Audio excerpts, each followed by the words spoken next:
దిశ్యాగాథ అంటే విముక్తి కోసం అది మనకు చెప్పే దారి గురించి ఇప్పుడు క్లుప్తంగా చూద్దాం.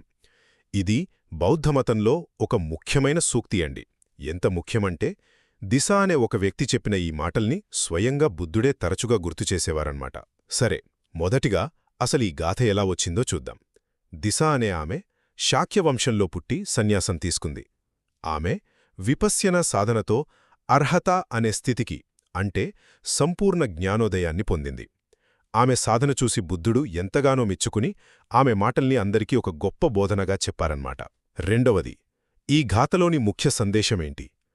ఇసే సిక్కిస్సు సిక్ఖాయ మాతం యోగా ఉపచ్చగుం అంటే నేర్చుకోవాల్సింది పూర్తిగా నేర్చుకో, బంధాలు నిన్ను ఆపకుండా చూసుకో అని సూటిగా చెబుతోంది. ఇక్కడ నేర్చుకోవడమంటే ఏంటంటే శీల, సమాధి, ప్రజ్ఞ అనే 3 దశల శిక్షణను పూర్తి చేయడమే.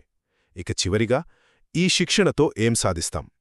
ఈ 3 దశలు పూర్తి చేస్తే చాలు, ఒక వ్యక్తి అన్ని రకాల బంధాల నుండి బయటపడతాడు. అంటే ఇది కేవలం ఒక గాథ కాదన్నమాట.